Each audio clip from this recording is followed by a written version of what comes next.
The forest was his sanctuary, a place where he felt truly alive.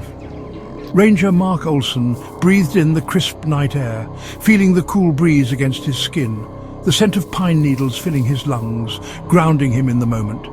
He loved the towering trees, the rustling leaves, the way the forest seemed to come alive at night, the symphony of the wild, a melody that only those who truly listened could hear. He patrolled these woods for years, each step a testament to his dedication. It was more than a job. It was a calling, a duty he felt deep within his soul. But lately the darkness felt heavier, more oppressive. An unsettling chill lingered beneath the beauty, a sense of foreboding that he couldn't shake. Mark knew the forest held secrets, ancient and new. He'd seen the joy it brought hikers, the laughter and wonder in their eyes, the peace it offered nature lovers, a sanctuary from the chaos of the world. But he'd also witnessed its sorrow, the silent tears of those who sought refuge, lost souls seeking solace in its depths, sometimes finding a different kind of peace. One that was eternal. The kind that haunted a man's dreams, leaving an indelible mark on his soul. He remembered the young woman he found by the creek a month ago, her lifeless body a stark reminder of the forest's duality. Pale skin, empty eyes, a life cut short, a crumpled note clutched in her lifeless hand, a final message to the world. Her despair echoed through the trees, a chilling reminder of the darkness he fought against. The shadows that lurked just beyond the light. It was that memory that spurred him to volunteer for these night patrols, to be a beacon of hope, to be a silent guardian against the shadows, a protector of the forest and its secrets. The memory of the young woman lingered.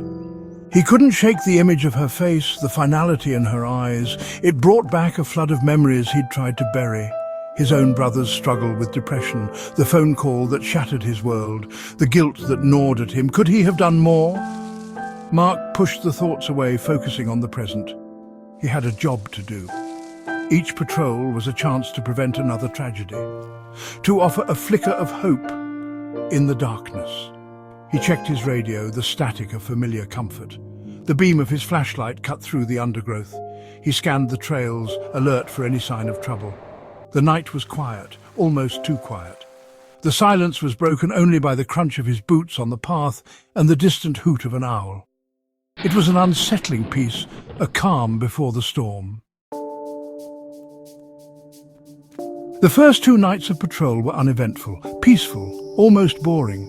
But Mark knew better than to let his guard down. The forest was a master of deception. Its beauty hid 1,000 dangers, and tonight the air felt different, charged with an unseen energy. He reached his usual spot overlooking the valley. The moon cast long, eerie shadows through the trees. The wind whispered through the leaves, carrying a faint, unsettling sound, a soft cry. He stopped, holding his breath, listening. There it was again, a low, mournful wail that sent shivers down his spine. He shone his light in the direction of the sound. His heart pounded in his chest. Was it an animal? A lost hiker? Or something else? He cautiously moved towards the sound, his hand hovering over his holster. The crying grew louder, more insistent.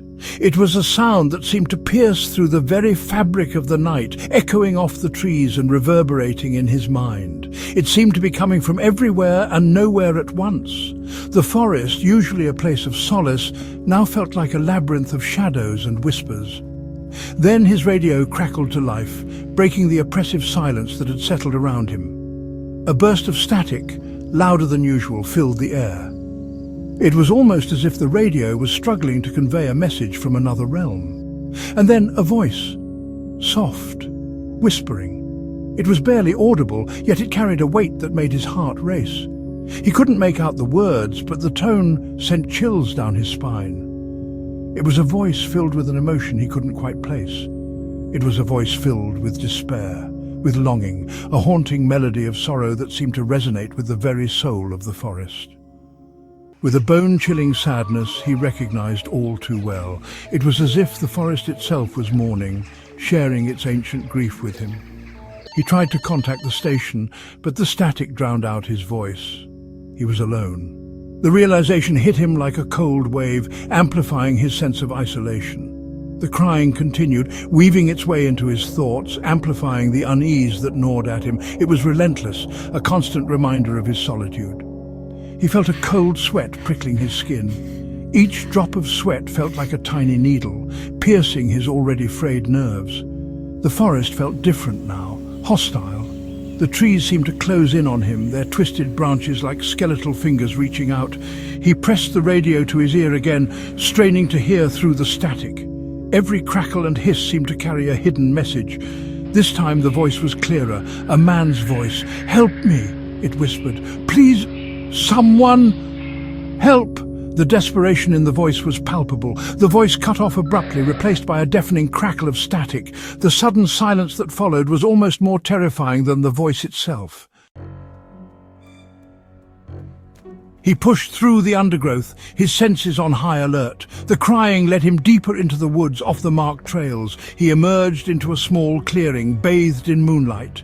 And that's when he saw it. A figure, standing at the edge of the trees. Tall, thin, almost skeletal, it seemed to shimmer in the darkness, as if it were made of smoke and shadow. He froze, his breath catching in his throat. Fear, cold and sharp, shot through him. The figure turned towards him, its face shrouded in darkness. He fumbled for his flashlight, his hand trembling. The beam of light cut through the darkness, illuminating nothing. The figure was gone. He stood there for a moment, heart pounding, trying to rationalize what he had seen. Was it a trick of the light, a figment of his imagination? But deep down he knew he had seen something impossible and terrifying. He stumbled back to the main path, his mind racing. He had to report this. But who would believe him? He contacted the station, his voice shaky. He told them about the crying, the strange interference, the figure in the woods. There was a moment of silence. Then a different voice came over the radio. It was Ranger Ben Carter, his voice tight with tension. "Mark, are you okay? Where are you?" I'm at mile marker 12. "Near the old logging road," Mark stammered. "Stay there, I'm heading your way." "And Mark," Ben's voice dropped to a whisper, "I've been hearing it too." Ben arrived a few minutes later, his face pale. He confirmed what Mark had feared. He'd been experiencing the same unsettling phenomena. The crying, the radio interference, the fleeting glimpses of something moving through the trees. They weren't alone. The next few days were a blur of investigations and hushed conversations. Other rangers reported similar experiences. Whispers of a haunting spread through the ranks. Mark couldn't escape the feeling that something was terribly wrong, and then it happened. The news came over the radio, cold and stark. Ranger Ben Carter had been found dead, a self-inflicted gunshot wound. The news hit Mark like a physical blow. Ben was gone, and the circumstances of his death, they mirrored the young woman's. The darkness that haunted the woods had claimed another victim. He couldn't shake the feeling that it was his fault, that he could have done more. He stared at his reflection in the mirror, his face haggard, his eyes bloodshot. He was losing this fight, losing himself. He had to do something. He couldn't let Ben's death be in vain. The investigation into Ben's death was inconclusive. No note, no indication of what might have driven him to such a desperate act. But Mark knew. The forest whispered its secrets. It was as if the trees themselves held the answers, but they were unwilling to share them openly. The crying, the shadows, the ghostly figure. It was all connected. He couldn't prove it, but he knew it in his gut. The forest was alive with a presence that seemed to feed on sorrow and despair. He threw himself into his work, determined to make a difference, organizing search and rescue teams, implementing new safety protocols, and ensuring that no one else would fall victim to the forest's dark allure. But the true change came from within. He channeled his grief, his guilt, his fear into action. He proposed a community outreach program, a way to reach out to those struggling in silence, a way to offer a lifeline of hope, to let them know they were not alone, to offer a lifeline of hope. The program was a success, a beacon of light in the face of darkness. It brought the community together in ways they had never imagined. But even as he stood before a room full of people sharing his story, the questions lingered. What was the source of the haunting presence in the woods? Why did it target those consumed by despair? He may never have the answers. The forest held its secrets close, and some things were beyond human understanding. Why did it target those consumed by despair? He may never have the answers. He may never have the answers. And some mysteries, he realized, are best left unsolved.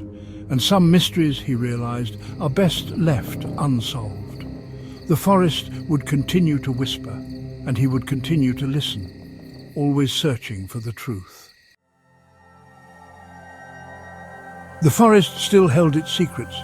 The whispers in the static persisted. But now Mark listened with a different kind of awareness. He was no longer just a guardian of the woods. He was a guardian of hope.